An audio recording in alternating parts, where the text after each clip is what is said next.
Good morning. Good morning. I understand it's a little early, so let's try this again. Good morning. Good morning. My name is Cedric Ashe. I'm a senior computer science major here at Albany State University. On behalf of the Development Fudge Grant Honors Program and this staff, and also the faculty, staff, and students at Albany State University, I welcome you to the 2016 Black History Month Convocation. I have the distinct honor this morning in presiding over the program. I ask now that everyone please silence all cell phones, remove all earpieces, and males respectfully remove all headwear.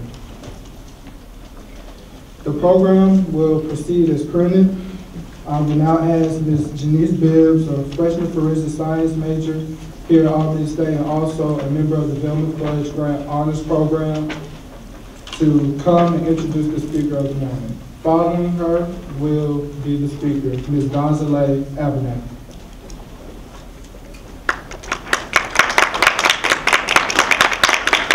Good morning, everyone. Good morning. Mrs. Donzaleigh Abernathy began her life in the midst of the American Civil Rights Movement as the youngest daughter of its co-founder, Reverend Dr. Ralph David Abernathy, and his wife, Mrs. Juanita Jones Abernathy. Raised in the public forefront of the Civil Rights Movement, she attended all of the major marches and had a bird's eye view from her parents' various homes, which are the gathering places for her father and his best friend, Dr. Martin Luther King Jr. In honor of their friendship, which created the Civil Rights Movement, Mrs. Abernathy authored the pictorial history book titled Partners to History, Martin Luther King, Ralph David Abernathy, and the Civil Rights Movement. Her book chronicles the loving friendship of her father, his dearest friend, and their dedication to equality that changed the course of American history. The book was also nominated as one of the best books of 2004 for young adults by the American Library Association. Mrs. Abernathy received the 2012 Tan Foundation Award for her work as an actress and as an author. She starred as Martha, the only slave in the Warner Brothers motion picture Civil War epic, Gods and Generals, for which she received critical acclaim for her performance from noted film critic Roger Ebert. Mrs. Abernathy took the role as leading lady in the Golden Globe and Emmy Award-winning HBO film Don King, Only in America. She also starred in the civil rights drama Murder in Mississippi. Mrs. Abernathy also starred in Lifetime's television's critically acclaimed series, Any Day Now, weekly portraying the dual role of her character at age 30 and at age 70. Television audiences may also know her from her recurring roles in the series The Walking Dead, Lincoln Heights, Dangerous Minds, House 24, and Suits. In addition to her career as an actress and as an author, she is actively involved with many social causes as an environmentalist, a spokesperson for the Center for Disease Control, HIV and AIDS Awareness Program, Amnesty International, Artists for a New South Africa, and she has served as a founding trustee for the New Visions Foundation. Her life is profiled in the books No Mountain High Enough, Fearless Woman, and Journey to the Woman I've Come to Love. Please join me in welcoming actress, author, and civil rights advocate, Mrs. Donzaleigh Abernathy. Thank you. Thank you and good morning, everyone. It's indeed a great honor for me to be here today. I have to thank Dr. Paul Bryant. Because of Dr. Bryant, I'm here today. And I'm blown away just to be before you, to stand before you. It's very rare, and I like to move around, so I'm going to move around a little bit. This is fine. It's really rare for me to have the opportunity to speak at black colleges. This is the second time that I've ever spoken at an African American university. Normally, I speak at white schools, traditionally white schools. And the story that I'm going to tell you is so essential for black people. So it means a whole lot to me to be here today to talk to you. I like to stand up here and So you all bear with me. I got a lot of cameras and microphones on me, so it's a little awkward, but it's okay. This is my dad. Can we just dim this set of lights if we don't, so you all can see what's happening on the screen? So the main reason that I'm here today is not because of the circumstances of what I've done with my life, but the circumstances of my birth. I was blessed to be born to my parents. I was blessed to be born at a pivotal time in American history that watched our nation change.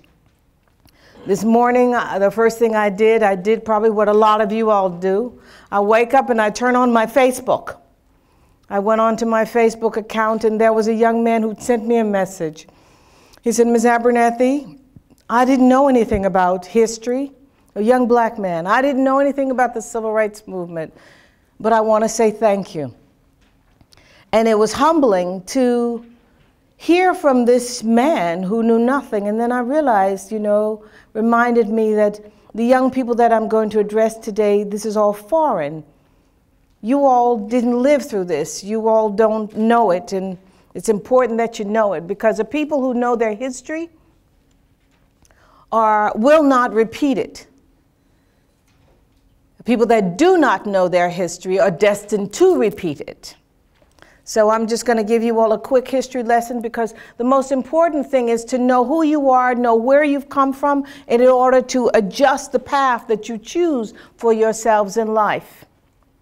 So black people arrived in the United States of America, as you all know, in 1619. Lerone Bennett wrote a book called Before the Mayflower. Every single one of you need to get that book and read that book and make yourselves aware. We arrived 1 year before the Mayflower sailed into Plymouth Harbor. We were brought here as slaves, chained to the bottom of the ships. For months, we laid in our feces or vomit, could not move. And for those who survived, they were called the strong ones. My brother says that we are the descendants of kings and queens, because only a king and a queen could endure the strife of that middle passage. Only the strong could survive that. You all have to know whose shoulders you stand on. We endured 244 years of slavery. Recently, somebody read in an article where people were complaining that young black people didn't want to hear any more about slavery. Well, I want you all to know something. Young people, you all have the benefit of an education that your ancestors did not. My grandparents didn't have the benefit of an education as they lived in Alabama. My father and my mother would be the first generation of their family to be able to have the opportunity of a college education, to have the opportunity of a high school education. So don't take for granted that you all are able to sit here in this room. You're sitting here in this room because you stand on the shoulders of people who have suffered. That's 344 years for you to sit here. So don't think you're sitting here on your own and that you got here by yourself, because you didn't. I integrated the first elementary schools in the state of Georgia and was called the N-word every single day, so you all could have the opportunity to go to elementary school with children who don't look like you. And I'm not an old woman, and this happened in my lifetime. My generation has failed you. My father did not fail us. And I'm going to tell you and show you how. Because, see, he was born in that segregated world. This is my dad, who was my hero. And I don't want anybody to tell people, young black people, sometimes fathers are separate from mothers and we grow up in divided families. But there was a system that put in place that made it advantageous for the man to leave the woman so she could get food stamps and welfare and couldn't be there in the home. And if he was in the home, then she couldn't get those things to take care of her family. So if you grow up in a single parent home, don't blame your parents. They're still doing the best that they can. So I wrote a book because when I lost my dad, I was devastated. He died 1990, April 17th. I was there. I was the only person from my family who was there when my father took his last breath. I was so grief-stricken, I didn't know what to do, and so I decided to write about my dad. And I had people who told me that I couldn't write. Well, I knew that I could write because I used to write pieces of little speeches and give them to my dad that he would deliver when he'd go around the country and speak. And so, in writing about my dad, I realized that I couldn't write about my dad without writing about Martin Luther King, whom I knew as my Uncle Martin. He blessed me as a baby. I saw him at least 3 days a week. I saw him every Saturday. I saw him every Sunday. We saw him on Wednesday night when we would go do swimming together. We did our summer vacations together. The King family only had one vacation without us. And then he would call my mother when he was in town at about 10 o'clock every night. He'd say, okay, Juan, I'm getting ready to come over, put my steak on. And we'd have to help our mother, then go get back in the bed. And my sister and I would cut off the tip end of the steak, of the T-bone steak, because that's what he liked. And we'd eat it for ourselves. And then leave her alone, and we'd hear him. And then I guess after midnight, he'd say, okay, Juan, call Coretta and tell her I'm coming on home. And that was our life. So I realized when I was writing about Dad, I couldn't write about Dad without writing about Uncle Martin. I couldn't write about Dad and Uncle Martin without writing about the history of the Civil Rights Movement. And then I realized it's the struggle of black people in America. And in the process of writing a book is when I found out about who my parents really were. You take for granted. Anyway, that's Rosa Parks, that's my dad, that's my mother, that's Ralph Bunch, that's Uncle Martin, that's Uncle Coretta, that's my brother up there, Ralph III. This was the original cover of my book, but this didn't work for me because everybody in this photograph is black. The Civil Rights Movement was so powerful because it was black and white people working together. I don't want you all to believe the lies that people may tell you. We didn't do it on our own. It was the help of black people and white people coming together. They were called integrationists. Before, early in Montgomery, black and white people would come and meet at my parents' house, and the police would sit outside and write down the tags of all the white people and harass the white people for associating with black people. That's about lynching. I don't have time to tell you all about that. So this is Dad and Uncle Martin. That's Uncle Martin and Uncle Coretta. That's Uncle Martin's favorite shirt. The reason I know that is because I have many photographs of him on different occasions, but he's always wearing that same shirt, Montgomery, Alabama. And this is my dad, and this is my mother. Can you all see him? I'm standing in the way. And they went out west. And when they went out west, Aunt Coretta would pretend that she was a Latino woman so they could get a hotel room. Because there weren't hotels that they could stay in, you know. What you do is you sleep at friends' houses. And then once you got to a certain location, or they'd sleep in the car, once they got to Texas, that's when Aunt Coretta would pretend that she was a Mexican. My dad and my mother were brown-skinned, so they'd get down in the back of the car, and Uncle Martin would sink down, and they'd drive around to the back. And they'd give Aunt Coretta a room in the back. And that's how they slept from Texas to California. When I was a little girl, driving down, especially through South Georgia, there were no bathrooms for us to use. We traveled with toilet paper in the back of the car, and you pull over and you go into the woods because those separate bathrooms were not adequate. They weren't clean, but it was separate, and separate is never equal. I know they're honoring Justice Scalia, the Supreme Court justice who just died, who said that black people were basically inherently intellectually inferior because they did not deserve to go to elite colleges. They needed to go to lesser schools. He was advocating for a separate world, and a separate world is not a good world. It needs to be an integrated world, and I'm so happy to see that there are young white students here in this room today because we live in a world that's integrated. I want to tell you how my dad and Uncle Martin met. They met when my dad was, of course, they both went to, all of them except for Aunt Coretta, went to historically black universities. Uncle Martin went to Morehouse. My dad went to Alabama State. He went to college on the GI Bill. Everybody in his platoon, I guess they died. My father survived and one other man survived. It was a miracle. That's when my dad decided that he was going to live a nonviolent world because he knew that war killed people.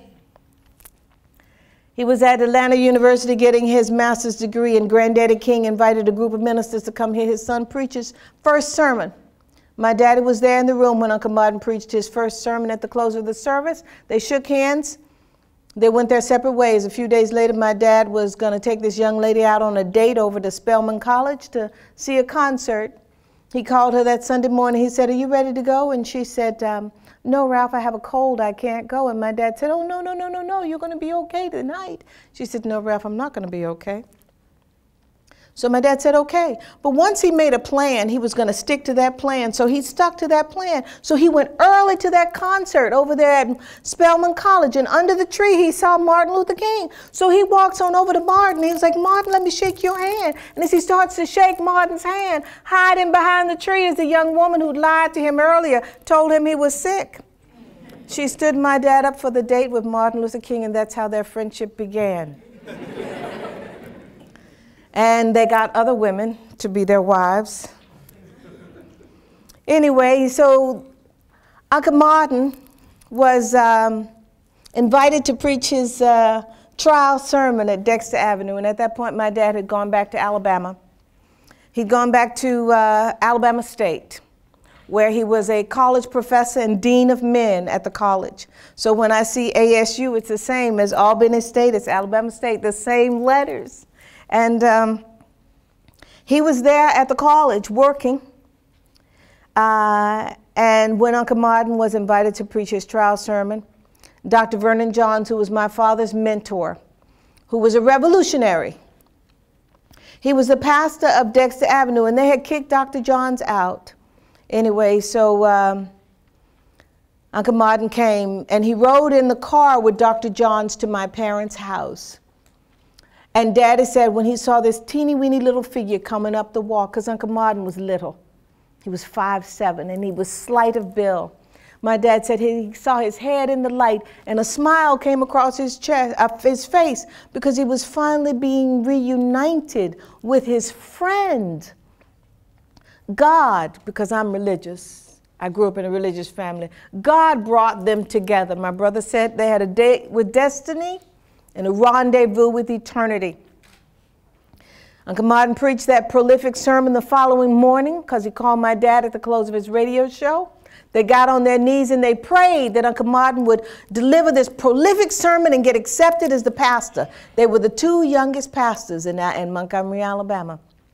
And it was the days of segregation, and so one night my mother would cook dinner, and the next night Uncle Retta would cook dinner, and they went back and forth between the two houses. My dad was going to go get his PhD. Uncle Martin was working on his PhD from Boston University. And then God intervened, and Rosa Parks was arrested. Now, my dad had just finished the membership drive at the NAACP. And he was the #2 man at the NAACP, and Rosa was the secretary. She was 42 years old. She wasn't the first, the second, but she was the third Black woman to be arrested on the buses. Black women, the best job, some of the best jobs we had were being maids. The passengers on the buses were Black people. The bus drivers harassed us. One lady got her leg caught in the bus, and they drug her down the street. When you were Black back then, you'd walk onto the bus, put your money in the bus, get off of the bus, walk around to the back door and get on the bus and go take your seat. If you were white, you put your money in that bus and then you walked on down that aisle. So when I see, ride the bus sometimes and I see young Black people being arrogant and all that stuff and getting on the bus illegally through the back door, I think to myself, wait a minute. We fought too long and too hard to have that seat up front. Sit up front. Make your voices heard. Make your names known. Anyway, so when Rosa was arrested, E.D. Nixon called my dad because he was the #2 man, and E.D. Nixon, who was the #1 guy, had to leave town. And my dad met the ministers the following day, and he issued the call The first call for the creation of the civil rights movement. My dad organized those ministers. Uncle Martin said, I'm working on my dissertation. He said, I can't really participate, but you can use my church. Well, the thing is, Uncle Martin was reluctant. And that's what makes it even so more powerful. When God calls you, you have to answer. So he was chosen as the head of this new organization called the Montgomery Bus Boycott, simply because he had a doctorate degree. And as you all sit here getting your education, know that just once you finish your bachelor's, that's not enough. And every single one of you in this room needs to finish. Because then you need to get your master's degree. And once you get your master's, you get your doctorate. That was the one regret that my dad had before he died. He hadn't gotten his doctorate degree. And I know that before my tongue cleaves to the roof of my mouth, I'm going to get my doctorate degree. Because education is the dividing line. It is the thing that separates us. It is the only way people ultimately give us respect. That's that first mass meeting right here. That's Uncle Martin right there. That's my dad's head right there. This white man is Reverend Robert Gratz. At that first mass meeting, Uncle Martin said these words: there comes a time when people get tired of being trampled over by the iron feet of oppression. It's the same thing young black people are feeling today with Black Lives Matter. We're tired of our young people being killed by police in the streets across America. There comes a time when people get tired of being pushed out of the glittering sunlight of life's July and left standing in the piercing chill of an alpine November. He said, work and fight until justice rolls down like water and righteousness like a mighty stream. Young people, I want you all to understand. This would be the first time that the black people of America would come together. 50,000 black people came together and decided to stay off of those buses. And it started on December 5th. It started as a one-day bus boycott. And that momentum grew for 381 days. Black people walked. There they are. These are the cars. The churches bought the cars. There was not one insurance company in the United States of America that would insure these vehicles. Lloyd's of London had to insure them. So that's my dad. That's Edie Nixon, who was head of the Montgomery NAACP, Uncle Martin, and Rosa Parks. And Rosa, because she was so kind and so loving, everybody could get behind her. Anyway, you see black people walking. A lot of young black people today wouldn't dare be caught walking anywhere, but I want you to know we wanted our freedom. We wanted our freedom. 344 years. We have only had the right to vote 50 years. So when we get to 350 years of having the right to vote, then you all have the luxury to say, well, I don't think I want to vote. But at this point, we're teetering on a fine line. And in your lifetime, if you all are not careful, they will take that right to vote away from you. They don't need slavery when they got black people in prison. They don't need slavery and segregation when you got black people shooting each other up over tennis shoes and territories, when we are destroying our own. But this was a time when black people said, no more. We're going to love ourselves. Uncle Martin said there's a brand new Negro in the South with a new sense of dignity and destiny. We prided ourselves on making our verbs and our nouns agree. We knew how to speak. We prided ourselves on the opportunity to have education, and that wasn't that long ago. You see, black people are walking in the snow, and they say, we shall overcome with liberty and justice for all, not for some, but for all, for you guys. Because they were doing it for you. They suffered and endured for you. And when you suffered, you didn't know what the consequences were going to be. You were going to be arrested. You could probably be lynched, because that's what they would do. They'd lynch us and hang us from trees simply because we spoke out. Here you see this is Daddy and Uncle Martin. This is Martin. That's my dad, Rosa. That's Pete Seeger, who wrote that song, We Shall Overcome, and Karis Horton, whose father ran the Highlander Folk School. They're learning nonviolence, because it didn't start out to be a nonviolent movement. But they learned very quickly, if it was going to be a violent movement, and they were going to take up guns and shoot their way out of it, that the police would come with their guns and shoot them. And it would be a losing battle. Violence begets violence.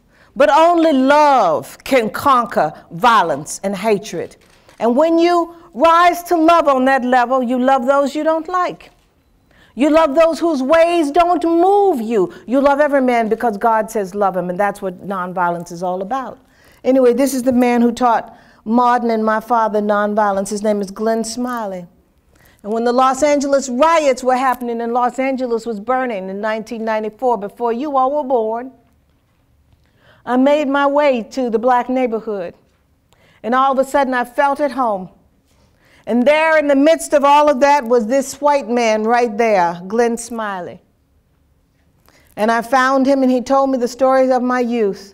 And I would meet him once a week until he died. But that's Glenn, that's my mother, that's his wife Helen, and that's my father, and that's my sister. This is before I was born in Montgomery, Alabama. So this is proof that it's black and white people together. This is the man who taught them nonviolence. He was there in Montgomery, Birmingham, and Selma, so it was black and white together. You're seeing it. You're seeing this white man. I'm not making this up. You see it. Anyway, that's a letter from the MIA.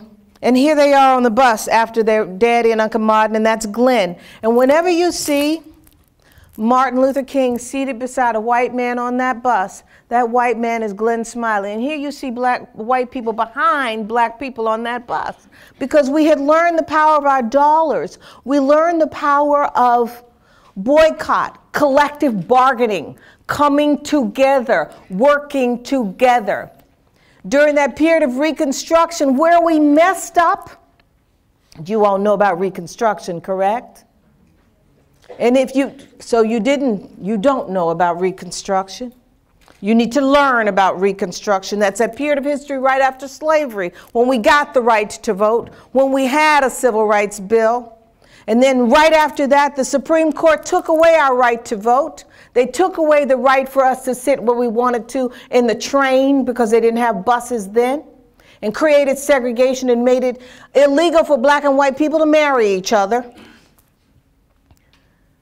They took it all away, but the civil rights movement was that period where we got it back again. Anyway, that's them getting on the bus. And consequently, for every good that would happen, bad would happen, and so they bombed my parents' home. This is my parents' home right here. This is the gas line right here. That's my dad. My mother was alone in the house. Daddy and Uncle Martin and Uncle Retta had gone to Atlanta to create a new organization. For every good that would happen, bad that would happen, they were angry that we had successfully boycotted, organized, and gotten our right to sit where we wanted to sit on the bus. I know I've jumped. I was talking about Reconstruction, and I jumped back to this. Let me just say really quickly, W.E.B. Du Bois, and I want you all to look this up because it's a whole other subject. W.E.B. Du Bois and Booker T. Washington were disagreeing with each other, and they were separated. And that's why we couldn't come together to fight for our freedom, to maintain our freedom during Reconstruction. You all have to go to the history books and learn it. I don't have the time to teach you, to tell you all about it, but you need to know what happened, because we're experiencing that same period in history right now. And the people in Alabama are going to the Supreme Court the exact same way with the exact same cases, to take away your right to vote, to take away affirmative action, to create separate universities. So you all need to look at Reconstruction, because they're patterning themselves after that to move us backwards. Anyway, so my mother's alone in the house because my dad and Uncle Martin had gone to Atlanta to create a whole new organization. She said she had fallen asleep in the living room watching late night TV. She said a voice awakened her. She got up and she went into the bedroom. 15 minutes later, the entire front of the house erupted. What happened? There's a short. The entire front of the house erupted. She said that she got up, she called my dad. She told him what had happened. He was all upset. Granddaddy King was all upset. He started to yell at Uncle Martin, and Daddy said, you all have stirred up all those white people down there in Montgomery, Alabama. Look what you all have doing. Anyway, Mother said she hung up the phone. She heard another explosion. And the lady who was standing in the house, our neighbor, said that the policeman had told the reporter to go to Ripley Street, which was my dad's church. They bombed Ripley Street, which was his church, First Baptist Church, my parents' home, Bell Street, Mount Olive, and they bombed the home of that white minister, Reverend Robert Gratz, that I had told you about. They bombed his home because they didn't want white people to be associated with black people. That's the church that they bombed that night. This is Uncle Martin. He was being arrested. He was being arrested because what happened was there was a crazy, deranged black man whose wife was attending all of the civil rights movement meetings because she wanted to know about nonviolence and she wanted to be a part. Well, sometimes men get jealous, and her husband was jealous, and he was convinced that the only reason my wife is going up there to these meetings is because she must be having an affair with Ralph David Abernathy. So he's jealous. He arrives with a hatchet to meet my father in his office. And my father is like, oh my goodness, what am I going to do? There are three things when you're put in a violent situation you can do. You can fight back. But my dad realized I can't fight back with a hatchet with this man. You can turn and run, and my dad was a great runner. So he decided, I'm going to turn and run, and he started running. And as my dad started running, that man aimed that hatchet, and he threw it, and it lodged in my dad's shoulder blades.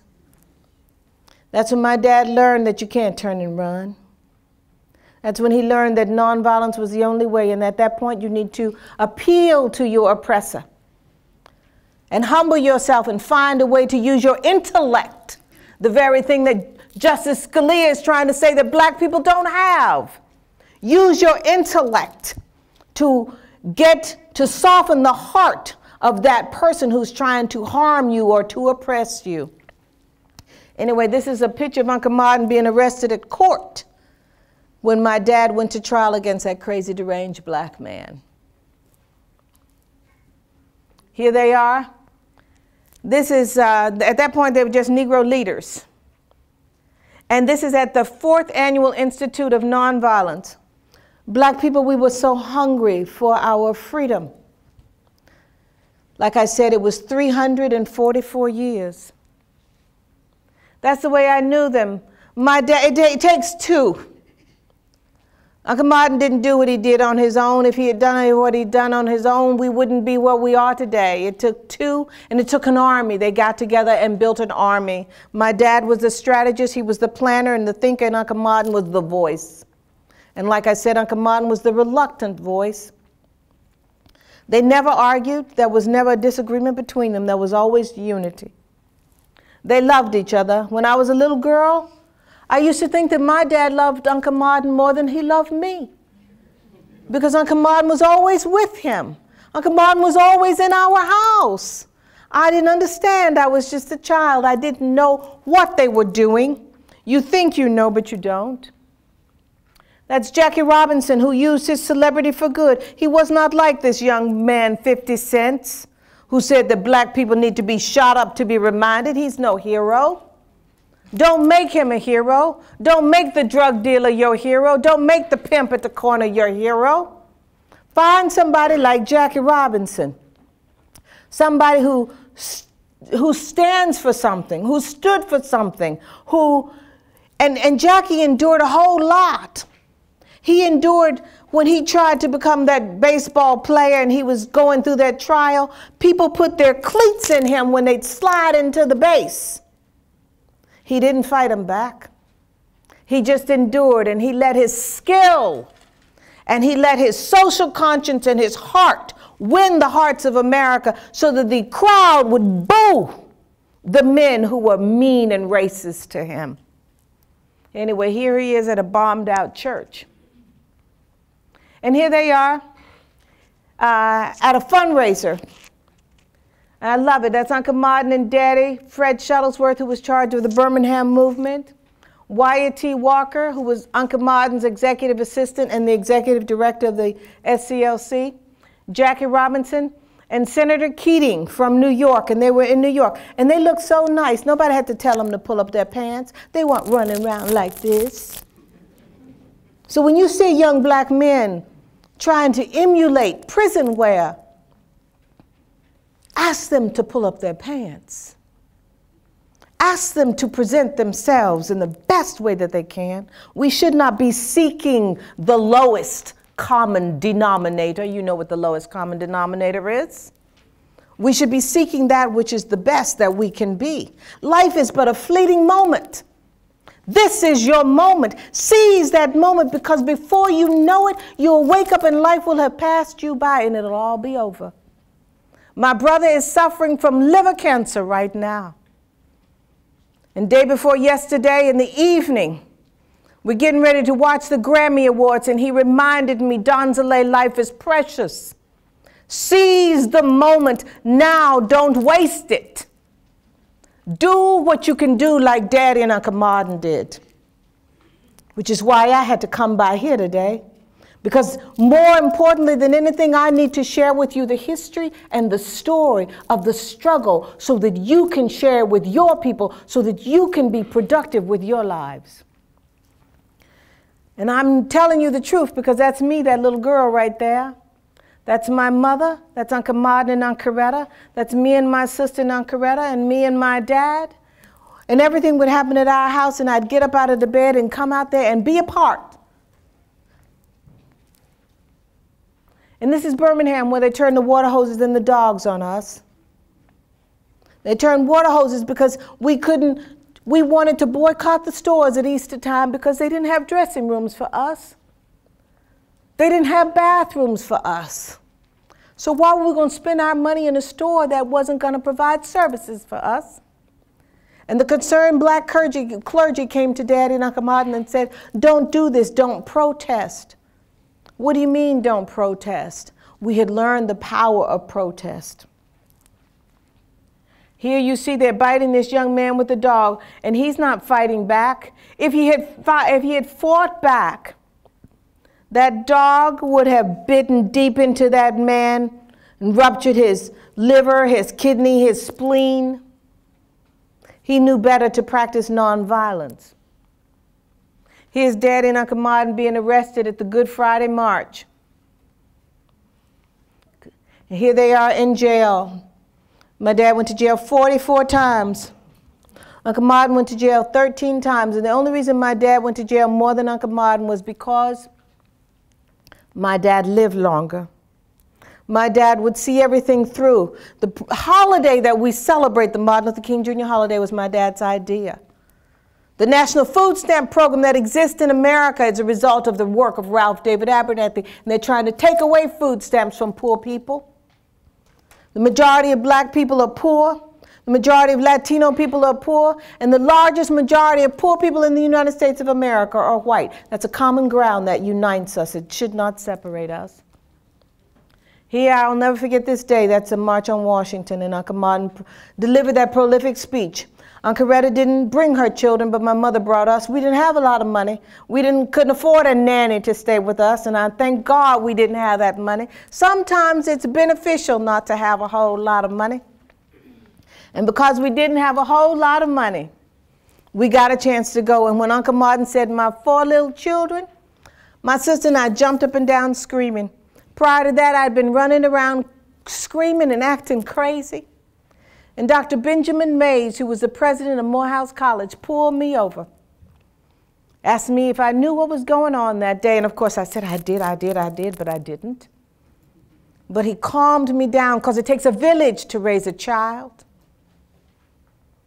He calmed me down and he sat me down there on those steps so that I could be in position to hear Uncle Martin deliver that speech. And the beautiful thing was, it was a sea of faces of all different colors. I'd never seen so many different colors in my life.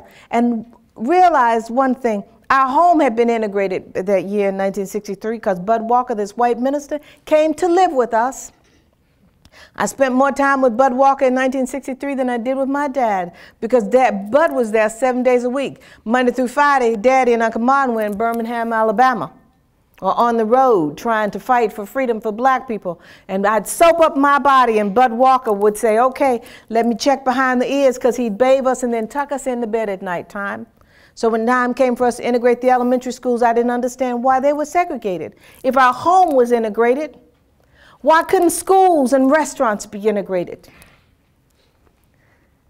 And we were fighting here. We fight for integrated schools, for freedom, for jobs. It was Catholic, Jews, and Protestants together, for decent housing, for full employment, for a civil rights bill. Subsequently, right after that, they bombed this church, 16th Street Baptist Church. I'll never forget it so long as I live. I was sitting in church that Sunday morning. My dad came to the podium and he said, let us bow our heads in prayer, because a bomb has gone off at 16th Street Baptist Church. And for every good that would happen, bad would happen. Sarah Collins, my friend, went to the bathroom with her sister, Addie Mae Collins. Sarah was 12. Addie Mae was 14. Denise McNair, Cynthia Wesley, and Carol Robertson. 5 girls were in that bathroom that day. And they were playing, because it was going to be the first Children's Day ever at 16th Street Baptist Church. Mrs. DeMann, the Sunday school teacher, came into the bathroom and told the girls to hurry up. And they said, okay, okay, okay. And they were still playing around. She left them and they were in the bathroom. Sarah went into the stall to use the bathroom. Addie Mae was standing in the middle of the floor because Denise McNair said to her, will you tie my sash? And as she got ready to tie her sash, the girls heard something and they turned to the window, and in came the whole brick, the mortar, the glass, the walls, everything on top of them. Reverend Cross, the pastor, said when the church stopped shaking, because he told me this himself, because I was haunted by this story. He said when he went into the crater, he said the first thing he found was a little girl's patent leather shoe. He said to me, Donzaleigh, the girls had to have known what was happening because their bodies were piled one on top of the other.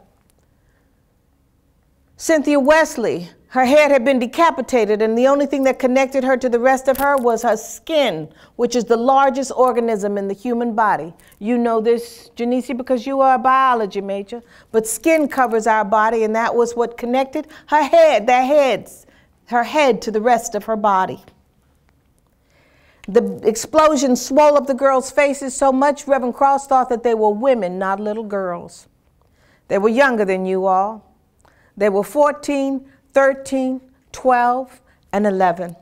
Reverend Cross said when they found the 4 bodies, he thought everything was fine, and they got ready to walk on out. And then they heard a faint sound. They moved into the direction, and they moved off that plywood. Behind that plywood was my friend Sarah, who was flailing her arms. Sarah said she was afraid they were going to hurt her. And she kept calling for her sister, Addie Mae, but the words coming out of her mouth was unintelligible.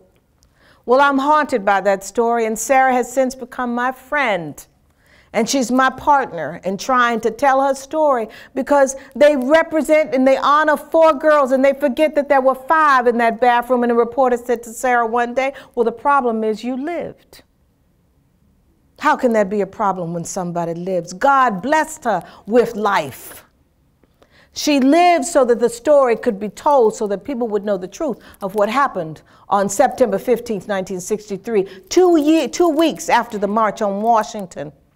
They did this in response to the March on Washington. They did it in response to the integration of schools in Alabama. That's that crater. Then they killed our president. This is Mrs. Kennedy. And that's Daddy and Uncle Martin getting ready to go back to jail. And see right here, this is it's right on down the road here in St. Augustine, Florida. We couldn't go to the ocean. I would be almost 12 years old before my daddy finally took me to Savannah, Georgia, where I could finally put my feet in the Atlantic Ocean and feel that foam. It's something you all take for granted. It was something I had longed for so much as a little child. And so when I first moved to California, where did I move to? I moved to that ocean. Because we suffered. God created that ocean, but man decided that he was going to decide who got the opportunity to go there. And you see the photograph, don't you? You see this man is choking this man. Look at the anger on their faces. Because we wanted to use the ocean. This is in my lifetime. That's me, that little girl right here in the middle with my brother and my sister, and I'm holding myself because I refused to go to the bathroom because the bomb would go off. And when the bomb went off, I felt what I had participated in the civil rights movement. I'm guilty, they're innocent. If I go to the bathroom, God's going to kill me. That's what I thought. Children don't know, they blame themselves. And so I would do this, and I wouldn't go to the bathroom, and I urinated on myself every day in kindergarten. I'd get up after all the little children had left and go to my teacher and say, I've wet myself again. That's called trauma. Then Uncle Martin got the Nobel Prize. That's Daddy and Uncle Martin, and these are the people, so I want you to know. This is my dad. This is Bernard Lee, who was Uncle Martin's traveling companion, and when I look at history books, they don't call Bernard's name. That's Wyatt T. Walker, who was the executive director of the Southern Christian Leadership Conference, Uncle Martin, and then Andrew Young, who was just the press person, but he has had the gift of living longer than everybody else. But he was the lower man on that totem pole at the time, and then they went to see the Pope. And I read this morning where the Pope right now is in Mexico, and he blessed that border. He went to Juarez, Mexico, and he blessed that land where all those Mexicans are dying as they're trying to make that transition from Mexico to the United States to get away from the drug wars. We live in freedom. They're not trying to take our jobs. They're just trying to live as brothers and sisters. I live in Los Angeles where there are Latino people. Don't let white people or anybody try to tell you they're your enemy. They're not. I walk the streets of Beverly Hills every single morning with my husband. Who do you think are the people that speak to me without fail every single day? The Latino people who love me and embrace me. I live in that world, and I know that they're trying to be with everybody else. Don't let people make you think they're your enemies, because they're not. Anyway, that's Uncle Martin's book, Strength to Love. And I told you what he said before about love. When you rise to love on that level, you love those you don't like. You love those whose ways don't move you. You love every man because God says love him. I know I got to hurry up and finish. Just want to show you the pictures. That's just Daddy and Uncle Martin. And here they are confronting angry men. Uncle Martin has averted his eyes. A wise man turns and walks away and lives to fight another day. That's the way they were lost. You know, you don't always have the answers in life. You just have to ask the question. That's what my dad used to say, ask questions, Donzaleigh. That's them having a meeting with and Selma. And Selma was the divided, and here my dad was in the middle trying to create peace between the different organizations. This is Uncle Martin right here. This man is James Farmer. That's James Foreman from SNCC. He's from the Congress of Racial Equality. That's Uncle Martin's brother right there. I think this is Floyd McKissick. All the different organizations. The SNCC people were angry at the SCLC people. That part they did get right in that movie, Selma. But the rest of it in that movie, Selma, they got wrong. That's that Selma March, and they're marching. That's Rabbi Abraham Heschel. The year before, 2 Jewish men and a black man were killed in Neshoba County, Mississippi, James Chaney, Andrew Goodman, and Michael Swerner, who were registering black people to vote. Jewish people and black people, and they murdered them in cold blood. We have to be grateful and thankful to Jewish people who helped us.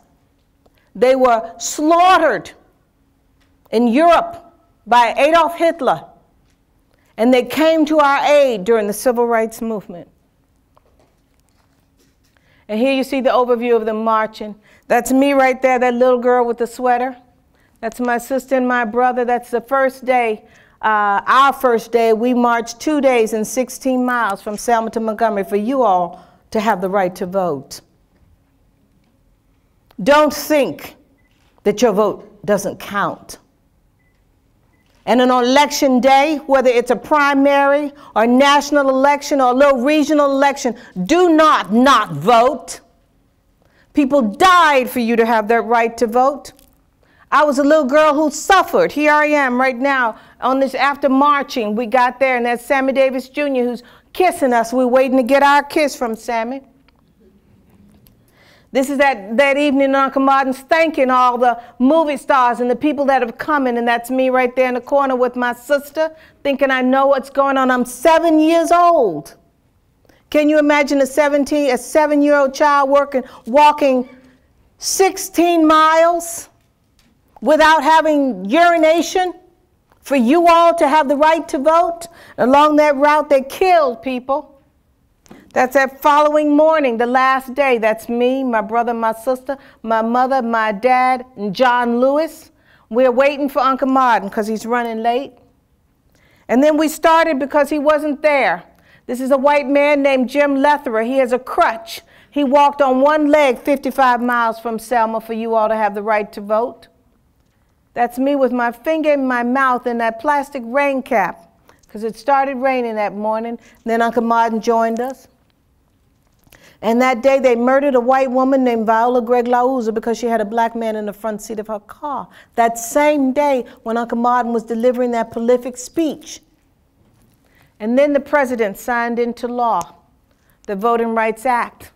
And he wanted to do it, and don't believe what they said in that movie Selma, that LBJ was against that. That's not true.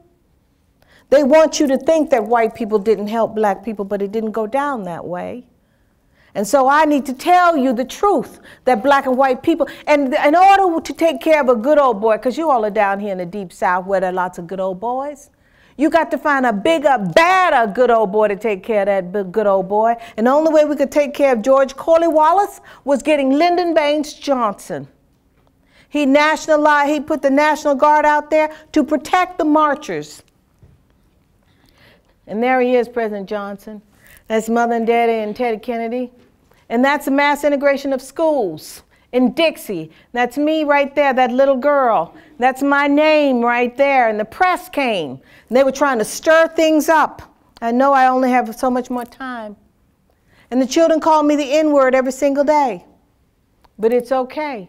And then Daddy and Uncle Martin kept on. And this was Stokely Carmichael right after that in 1966, you know, because they were trying to stop. You know, they thought they were better. They were the new people. They had arrived on the shoulders of Daddy and Uncle Martin, who had labored long before them. That's Uncle Martin getting ready to go back to jail. That's them with dealing with poor children. That's Daddy and Uncle Martin. I'm going to just show you the pictures, and now we're going to go to Memphis. That's the real cover of my book. And I had to have this be the cover because it's clergymen of all different faiths, because that's what the civil rights movement was all about. People of all different faiths and all different colors coming together. And then we got to Memphis. And in Memphis, they just wanted a guaranteed minimum wage. They didn't have the benefit of an education like you all. The best thing they could do was be a garbage collector.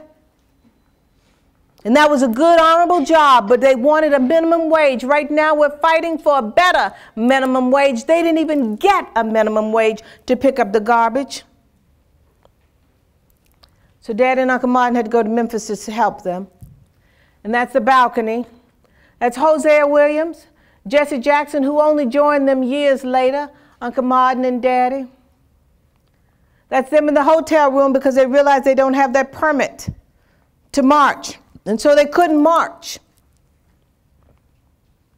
That's that last night's speech, and Uncle Martin didn't want to deliver that speech that night, and it was raining, and he said he wasn't going to go. So he said to my dad, Ralph, you go on ahead. And Jesse was like, no, let me preach, let me preach. And Uncle Martin said, no, Jesse, you cannot preach.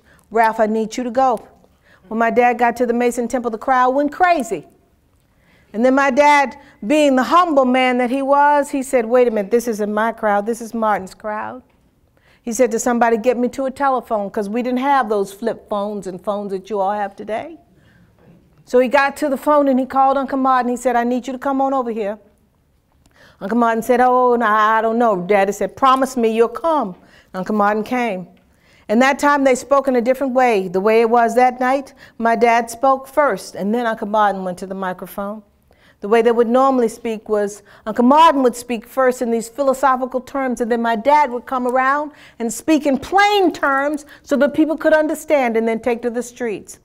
Uncle Martin began his speech with Ralph David Abernathy is the best friend that I have in the world, and those words were so true because my dad loved Uncle Martin. And then Uncle Martin went on to say that he'd been to the mountaintop. He'd seen the promised land. He said, I may not get there with you, but I want you to know tonight that we as a people shall make it to the promised land. I'm not fearing any man. Mine eyes have seen the glory of the coming of the Lord. And with those words, he walked back and he collapsed in my dad's arm. And what you all don't know is, as they got ready to go to Memphis, they're sitting on the plane on the tarmac, and they said there was a bomb scare because Martin Luther King was on the plane.